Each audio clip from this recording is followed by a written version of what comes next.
Je vous parle maintenant des saints et des saintes écologiques.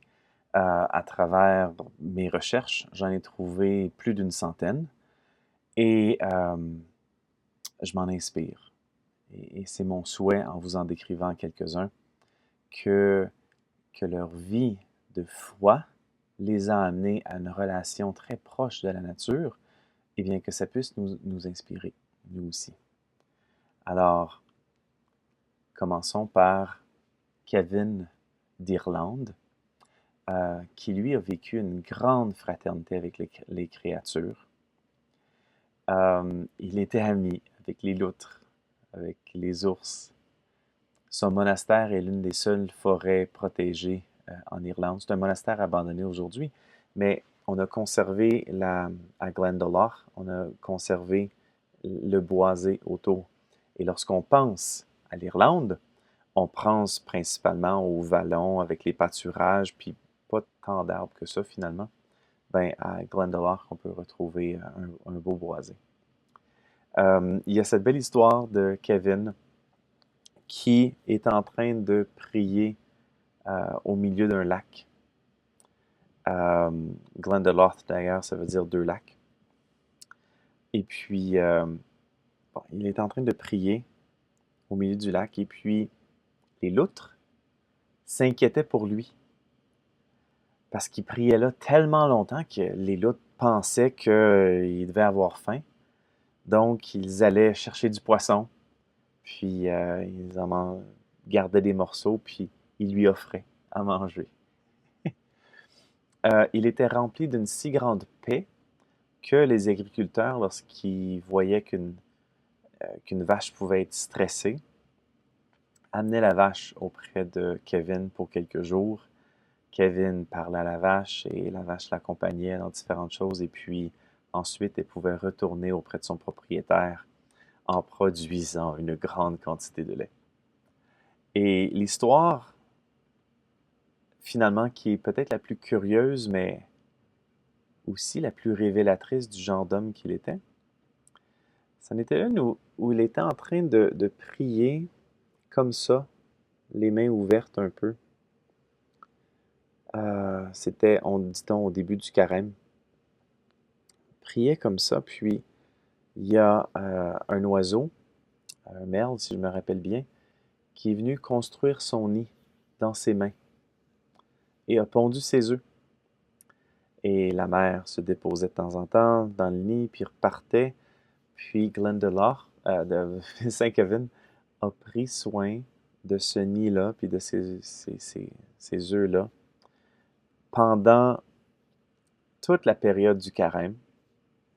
Et arrive le vendredi saint, et les œufs éclorent, les petits oisillons sortent, et puis la mère fait signal à Kevin, ben, qui a fait ça avec une belle tendresse, mais ça peut être déposé, la mère va bien s'en occuper maintenant, puis donner à manger. Puis ça lui a permis d'aller célébrer l'office du vendredi saint. Mais cette histoire-là, qu'elle soit vraie ou pas, mais vraisemblable ou pas, ça fait juste témoigner que la foi chrétienne, l'amour qu'il avait pour Dieu, pour les autres personnes, ben, ça débordait aussi sur les animaux. Et ça parut dans sa relation.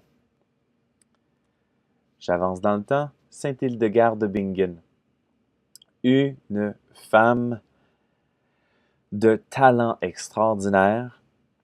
C'était l'abbesse bénédictine, une mystique, une poète. Euh, Beaucoup de ses écrits, ses chansons sont des louanges au Créateur. Et, comme on le voit sur l'icône ici, elle pratiquait la médecine par les plantes. Elle a beaucoup développé toutes sortes de tests là, et une liste des propriétés médicinales de plusieurs plantes. On se réfère à elle pour la musique. Elle a inventé une nouvelle langue. Euh, Elle a fait certains écrits qui parlent de la création, mais ça déborde sur le mystique, le spirituel. C'est vraiment fascinant. Donc, on peut se référer à elle justement pour toutes ces raisons-là, pour une femme de foi qui découvre la médecine parmi les plantes, une femme de foi qui invite les autres à la louange envers le Créateur. Clairement une femme à découvrir. Et il y a un film qui a été fait sur elle. Le film s'appelle Vision, la vie de Hildegard de Bingen. Je vous propose de regarder. J'avance juste quelques années de plus. Là, on se retrouve en Italie, Saint François d'Assise. J'ai peut-être pas besoin tant que ça de vous raconter l'histoire de Saint François d'Assise, vous la connaissez probablement. Mais il avait une grande fraternité avec les créatures, il les appelait frères et sœurs. Il a fait un jour la prédication aux oiseaux. On le voit ici sur les contes, justement.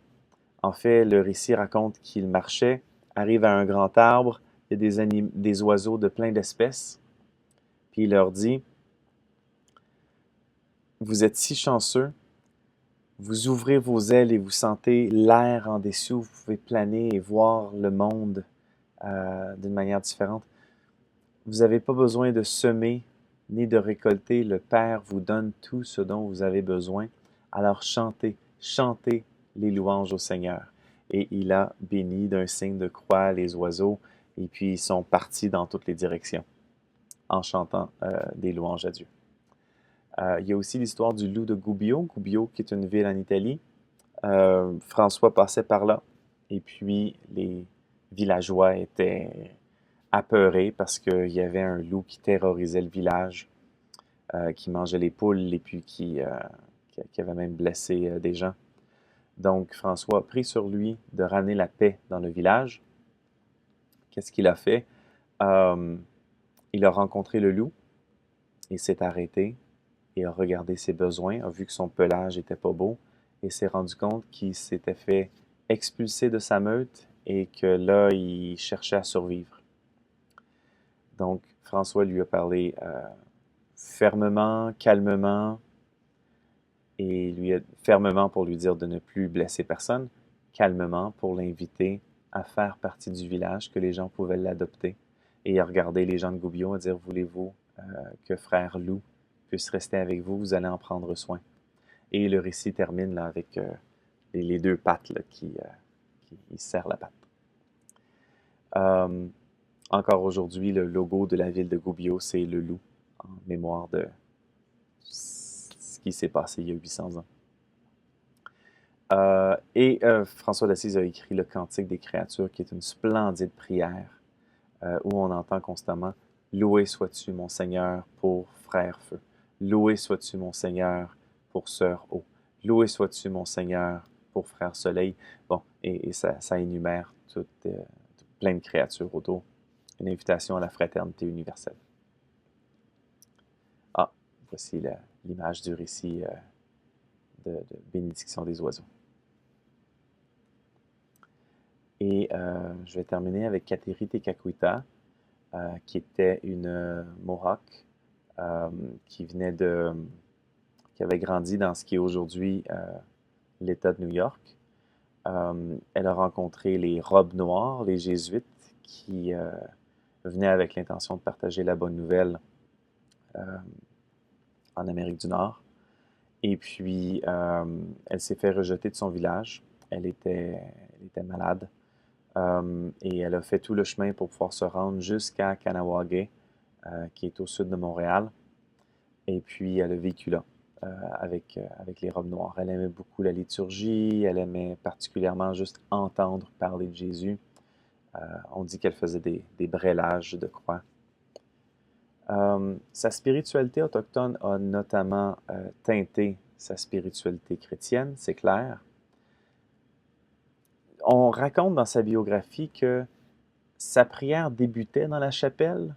Elle venait pour la messe, elle venait pour différentes raisons. Mais pour elle, la prière ne pouvait pas se terminer entre quatre murs, confinée d'une certaine manière. Il fallait qu'elle sorte et qu'elle se retrouve dans la cathédrale de la nature et qu'elle termine sa prière au pied d'un arbre.